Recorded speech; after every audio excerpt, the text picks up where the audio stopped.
Une femme se moque de la culture de son fiancé, mais le karma lui fait tout perdre le jour de son mariage. Le matin s'ouvrit comme une page blanche où Élise croyait pouvoir réécrire le monde à son image. Devant le grand miroir encadré de laiton, elle suivait la trajectoire de son propre regard, s'offrant un sourire qui n'appartenait qu'à elle, un sourire sculpté par des années de certitude et de compliments. Chaque geste était une chorégraphie. La houppette effleurant la joue, la brosse domptant une boucle rebelle, la bague qu'elle faisait tournoyer au bout de l'annulaire, comme une preuve tangible de sa victoire sociale. Dans sa tête, la cérémonie à venir n'était pas l'union de deux âmes, mais l'apothéose d'une image, la consécration d'une reine au milieu d'un royaume bien ordonné. Elle se remémora les dîners récents où, d'un rire sec, elle avait tourné en dérision les rituels que la famille d'Adrien chérissait. Cela la divertissait, comme un divertissement mondain dont elle était l'actrice principale. Pourtant, derrière le vernis, une angoisse ténue vibrait, pareil à un fil tendu dans le silence. Le miroir, complice quotidien, sembla hésiter à renvoyer son éclat. Était-ce un faux pli de lumière, un frisson de conscience ou l'ombre d'une vérité qui approchait? Élise, impatiente, éteignit la rumeur intérieure d'un clignement de cils, ignorant qu'on ne fait jamais taire longtemps le murmure du destin. Adrien, pendant ce temps, ajustait simplement ses boutons de manchette devant une glace plus modeste,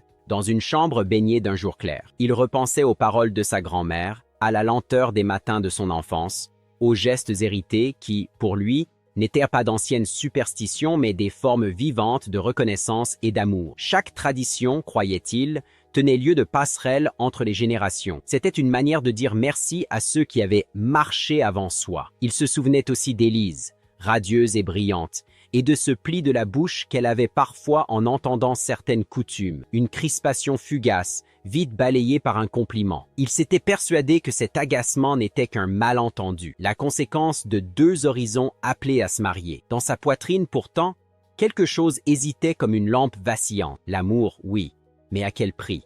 Il respira profondément, fit glisser sa montre à son poignet, puis sourit à son reflet. Ce jour, il voulait le consacrer au lien, aux promesses qui dépassent l'orgueil. Il ignorait que l'orgueil, lorsqu'on lui ferme la porte, trouve toujours une fenêtre pour entrer et ruiner la fête. Dans la cuisine encore tiède de vapeur, la grand-mère d'Adrien mélangeait le thé aux herbes qu'elle préparait les grands jours. Ses doigts, marqués par le temps, caressaient sans y penser le pendentif des aïeux, un petit disque patiné. La nuit précédente, elle n'avait pas dormi. Les rêves avaient défilé comme des processions d'ombre. Elle avait vu une mariée courir sous une pluie qui n'éteignait pas le feu. Elle avait entendu des chants qui se brisaient en éclats de verre. Elle connaissait ce langage. Quand les ancêtres parlent ainsi, c'est rarement pour un bonheur sans nuage. Elle aurait voulu implorer Adrien d'ouvrir grand les yeux, mais la tendresse lui nouait la gorge. On ne défait pas, à la veille du mariage, la toile patiente tissée par deux familles. Alors elle déposa sur la table une petite amulette tressée et chuchota une bénédiction qui avait le goût d'une prière et l'âpreté d'un avertissement. Le passé, pensait-elle, n'est pas derrière nous. Il marche à côté, discret, prêt à poser la main sur notre épaule quand nous oublions qui nous sommes. Et quand on se moque de ce passé, il se retourne, non pour frapper, mais pour rappeler que la dignité n'est pas un masque qu'on met et qu'on enlève. Les semaines précédant la cérémonie avaient dessiné une pente que personne, sauf peut-être la grand-mère, n'avait osé nommer. L'arrogance d'Élise gonflait à mesure que la robe avançait, que les fleurs étaient choisies, que les listes d'invités s'allongeaient comme des rubans de soie. Lors d'un dîner, elle avait levé son verre pour imiter un salut rituel, en grossissant les syllabes d'un chant qu'elle ne comprenait pas. Les rires de quelques amis avaient claqué, sec, dans la pièce. Adrien avait rougi jusqu'aux oreilles, partagé entre la honte et la tentation d'excuser. On s'habitue vite à minimiser les écarts, se disait-il, pour sauver la paix. Mais sauver la paix au prix du respect, c'est bâtir une demeure sur des fondations de sable. Élise, portée par l'approbation superficielle, multipliait les petites piques, les remarques contondantes. Elle croyait se protéger dans un écrin de supériorité sans voir qu'elle s'enfermait dans une boîte trop étroite pour l'amour. Dans ce théâtre des préparatifs, Elle était l'actrice, la metteuse en scène et la spectatrice fascinée. Pourtant, la pièce qu'elle écrivait invitait un personnage qu'elle n'avait pas prévu, la justice silencieuse du cœur blessé. Quand la robe arriva, escortée de chuchotements professionnels et de délicats papiers de soie, Élise sentit toute la pièce se pencher vers elle comme pour saluer une reine. Elle posa la main sur le tissu. Une caresse de froid parcourut l'étoffe, révéla une densité insoupçonnée. Le soir, seule, elle prit le temps d'en effleurer la dentelle. C'était magnifique. Et pourtant quelque chose s'y accrochait. Un poids symbolique qu'elle n'osait nommer. La nuit tomba avec ces images. Un autel tremblant, des bougies qui s'obstinaient à mourir, un voile qui se désagrégeait en poussière scintillante avant d'atteindre le sol. Elle se réveilla le cœur battant, accusant le stress, le calendrier, le tumulte. Mais la robe, suspendue dans la pénombre, paraissait regarder. Non, ce n'était pas la robe. C'était sa conscience, que le tissu avait glacé assez longtemps pour qu'elle se réveille. Elle se détourna vite, choisit un parfum, monta le volume d'une playlist triée pour l'euphorie. Parfois, on croit éloigner la tempête en couvrant le grondement de la mer. On ne fait alors que tendre plus fort le tambour sur lequel s'abattront les premières gouttes. Le soleil entra ce matin-là dans les chambres comme un témoin bienveillant. Les rues s'habillèrent d'une ferveur légère. Voitures décorées, pas pressées, messages heureux. Élise, exultante, savourait l'attention. Coiffeuse, maquilleuse, photographe, tout convergeait vers elle. C'était son crescendo. Elle en oublia presque Adrien, qui, à quelques quartiers de là, nouait sa cravate en silence. On déposa la robe, on l'aida à enfiler ce rêve de tissu. Un frisson parcourut la pièce, on le mit sur le compte de l'émotion. Pourtant, aux abords de la salle, un souffle d'air fit vaciller les rubans. Un ruban s'effilocha, une épingle disparut, puis réapparut on ne sait comment. Rien de grave, disait-on, des détails. Mais la somme des détails, quand elle suit un tracé, ressemble à une écriture que seuls les attentifs savent lire. Élise, penchant la tête pour fixer une boucle, riait nerveusement. Son rire sonnait clair, mais à l'intérieur, il creusait. C'était le jour promis à l'apothéose. Et déjà quelque chose, sous la surface, disait que l'apothéose n'est qu'une falaise si l'on refuse de voir le vide. À la salle de cérémonie, une suite d'incidents s'invita comme un chapelet de perles mal enfilées. Le bouquet, d'abord, échappa aux doigts de la demoiselle d'honneur et s'écrasa sur le sol, éclatant en un petit nuage de pétales. On rit, on balaya, on reprit. Puis ce furent les alliances, introuvables pendant une minute entière, avant de surgir du fond d'un coussin, comme si le tissu avait hésité à les laisser partir. Une chandelle s'éteignit d'elle-même, rallumée promptement. Une autre fuma, entêtée. Les murmures gagnèrent les rangs. Certains vieux invités baissèrent les yeux, se signèrent discrètement, tandis qu'Élise serrait les mâchoires et ordonnait que l'on continue. Elle refusait que le récit s'écarte du scénario. Or, le réel, surtout les jours sacrés, n'obéit pas à nos storyboards. Il se charge de nos intentions et les soulève, comme une vague qui emporte chaises et rubans.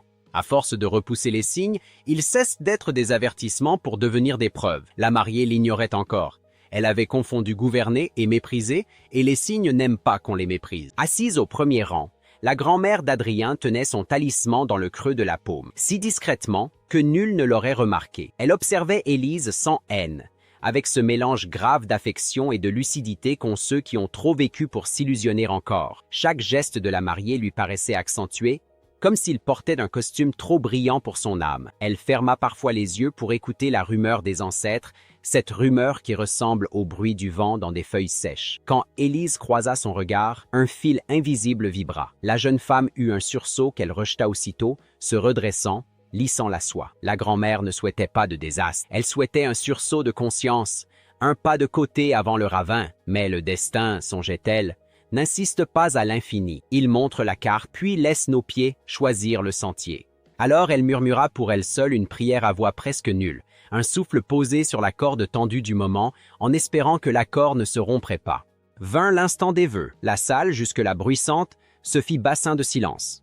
Adrien parla avec une simplicité qui mouilla plusieurs yeux. Il évoqua la confiance comme un pont, l'écoute comme un toit. Puis ce fut au tour d'Élise. Elle hésita, non par émotion, mais parce que son texte intérieur n'était pas prêt. Elle improvisa, parla d'elle, de ses efforts, de la lumière qu'elle apportait, de tout ce qu'on lui devait presque. Le mot « nous » ne vint que tard, comme un figurant mal convoqué. Un frisson parcourut les bancs. Ce n'était pas le charme, c'était un froid qui passait. Adrien sentit une fêlure, subtil et brutal à la fois. Car les vœux ne sont pas des ornements. Ils tissent une promesse qui embrasse même ce que l'on tait. En récusant si légèrement la modestie du « nous », Élise avait entaillé le fil. La promesse invisible se rompit à peine, comme un cheveu. Mais tous les cheveux d'un cordage finissent par s'user au même endroit. Ce fut le premier craquement que l'on entend sans savoir d'où il vient et dont, pourtant, dépend tout l'édifice. Quand les vœux eurent fini de flotter, un souffle entra par les hautes fenêtres, si net que plusieurs têtes se tournèrent. Les pétales posés au pied de l'allée se mirent à rouler doucement, puis plus vite, et un ruban quitta sa chaise comme un oiseau surpris. Les bougies vacillèrent. Une flamme se pencha jusqu'à presque s'éteindre, puis se redressa, fière, et têtue. On ferma une porte, elle gronda, on l'ouvrit. Elle soupira. Élise fronça les sourcils, fâchée que le décor ne se tienne pas tranquille. Elle réprimanda les organisateurs d'un sifflement discret, qu'on contrôle l'air, qu'on administre le vent, qu'on fasse taire l'invisible. Mais l'invisible, décidément, ne se laisse pas administrer. Dans ce vent, la grand-mère entendit des syllabes anciennes. Pas une malédiction, plutôt une mise en demeure. Honore ou sois rappelé à l'ordre. Adrien, lui, sentit ses épaules s'alourdir d'un pressentiment. Le jour qui devait n'être que fête se chargeait d'un autre sérieux. Et le vent, loin de calmer, ouvrait la porte au prochain événement, celui que l'on raconte ensuite comme on raconte la minute exacte où la foudre a choisi l'arbre. Le silence tomba lourdement après la bénédiction. On entendit un craquement, d'abord discret, comme le soupir du bois sous le poids du temps. Puis, un grondement plus profond. Tous les regards se levèrent vers le grand lustre suspendu au-dessus de la nef. Les cristaux tremblaient, comme des larmes prêtes à tomber. Élise, radieuse, se tenait juste en dessous, ajustant sa robe pour la photo parfaite. Le cri d'une enfant fendit l'air une seconde avant que le lustre ne s'écrase à quelques centimètres d'elle dans un éclat de verre et de métal. Un vent froid s'engouffra dans l'église. Les invités hurlèrent. Certains se jetèrent à terre, d'autres restèrent figés. Élise, pétrifiée, chercha Adrien du regard. Il s'était précipité vers les invités pour s'assurer qu'ils allaient bien, sans même tourner les yeux vers elle. Ce détail, plus que le fracas du lustre, la blessa au plus profond. Le mariage semblait déjà brisé avant d'avoir commencé. Tandis que les éclats de cristal roulaient sur le sol comme des fragments de destin, une idée perçait lentement dans son esprit.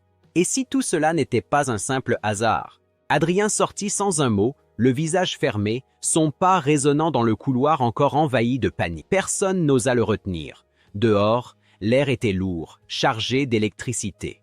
Il marcha droit devant lui, incapable de respirer l'air vicié de la trahison. Ce n'était pas seulement le lustre, ni les signes accumulés, c'était tout le poids de la désillusion qui venait de s'abattre sur lui. La femme qu'il avait voulu chérir s'était moqué de ses valeurs, de sa famille, de tout ce qui faisait de lui un homme debout. À l'intérieur, Élise tenta de reprendre contenance. Elle exigea que la cérémonie continue, que les invités restent, que tout rentre dans l'ordre. Mais plus elle parlait, plus les gens s'éloignaient. Les murmures circulaient comme des serpents. Certains disaient qu'elle avait attiré le malheur par son arrogance. Quand elle voulut rejoindre Adrien, on lui dit qu'il était parti sans se retourner. Alors, pour la première fois, la panique devint peur. Pas la peur d'un scandale, mais celle du vide. Ce vide soudain où même son reflet n'avait plus d'importance. Le lendemain, Élise apprit la vérité. Dans son téléphone, une notification. Un message anonyme contenant des enregistrements vocaux. Elle écouta. Sa propre voix, moqueuse, arrogante, résonnait. Des extraits de conversations avec ses amis, où elle ridiculisait la culture d'Adrien, imitait les intonations de sa grand-mère, qualifiait ses traditions de comédie folklorique.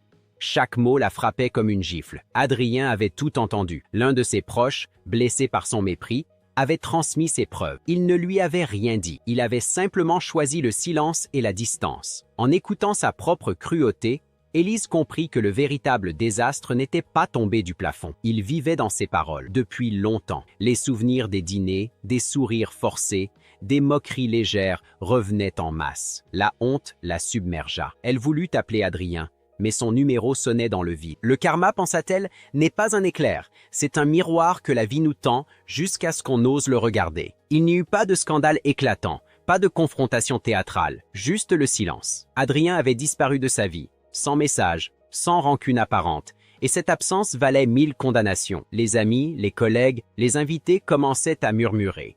Les vidéos, les enregistrements avaient circulé. Le nom d'Élise était désormais associé à l'humiliation publique. Les journaux locaux s'en mêlèrent, les réseaux sociaux s'embrasèrent. Elle tenta d'expliquer, de se justifier, mais les mots, cette fois, ne lui obéissaient plus. Elle comprit trop tard que les mots qui blessent ne meurent jamais. Ils reviennent, amplifiés, déformés, comme des échos vengeurs. Elle s'enferma chez elle, coupant les lumières, fuyant les regards. Le monde qu'elle avait bâti sur l'apparence et la supériorité s'effondra pierre après pierre. Dans le silence de son appartement, chaque vibration de téléphone sonnait comme un reproche. Adrien, lui, demeurait introuvable, apaisé quelque part dans un horizon qu'elle ne verrait plus jamais. Le silence était devenu sa sentence, et peut-être la plus juste de toutes. Les jours suivants se confondirent dans une grisaille épaisse.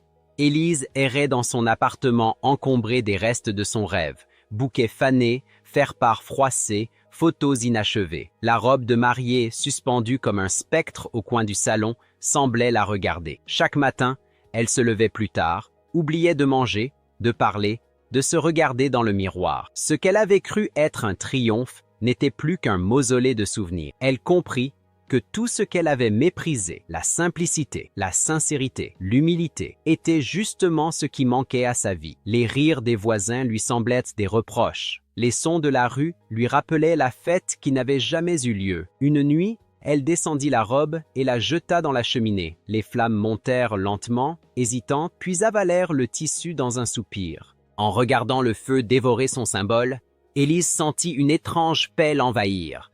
Elle avait tout perdu, mais c'était peut-être la première chose honnête qu'elle vivait depuis longtemps.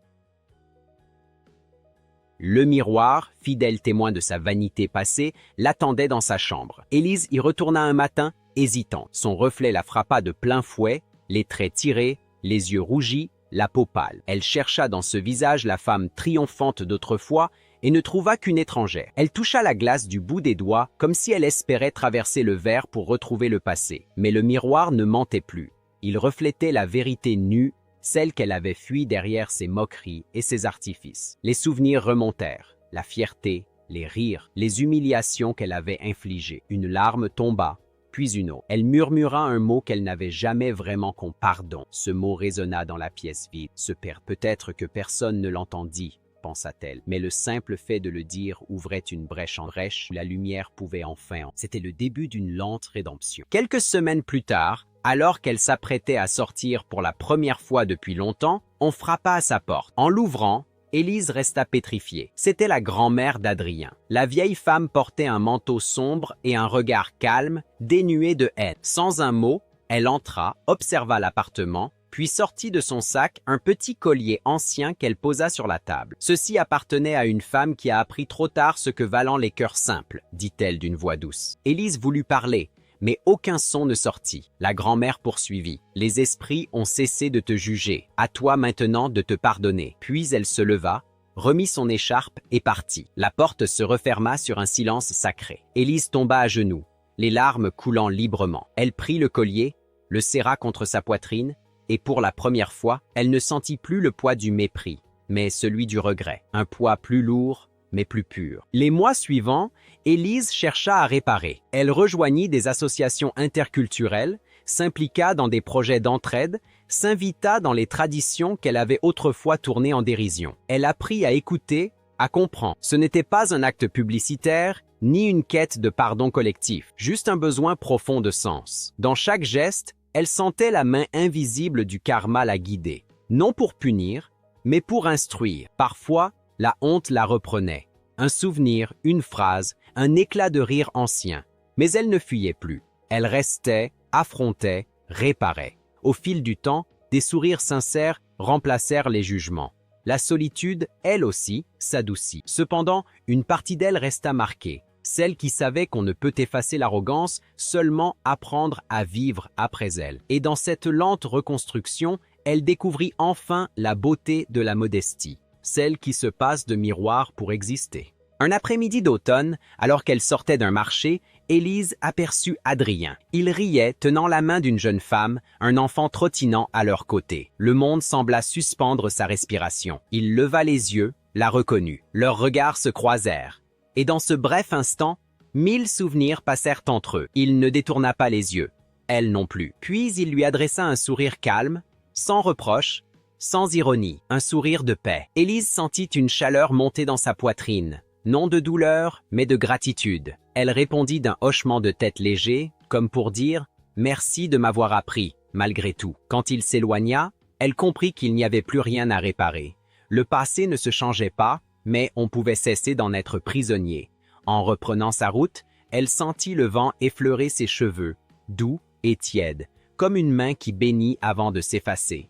Les années passèrent. Élise, désormais plus apaisée, vivait simplement, loin des feux qu'elle avait autrefois cherchés. Parfois, elle s'asseyait sur un banc, observant les passants avec un sourire paisible. Elle repensait à tout, à la robe, au lustre, aux mots, aux blessures. Tout ce qu'elle avait perdu s'était transformé en leçon. Elle avait compris que la vraie beauté n'est pas celle que l'on montre, mais celle que l'on partage. La vie, songeait-elle, n'avait pas voulu la détruire, mais la réveiller. Elle ferma les yeux, sentit le vent frôler son visage, le même vent qui, autrefois, avait annoncé la tempête. Cette fois, il était doux, presque reconnaissant. Elle leva les yeux vers le ciel, murmura « Merci », car le destin, quand il frappe, ne cherche pas à venger, il enseigne. Et si on sait écouter sa leçon, il finit toujours par nous rendre la paix. Si vous croyez vous aussi que le destin parle à ceux qui refusent de l'écouter, abonnez-vous pour découvrir d'autres histoires où la vie rend justice à sa manière.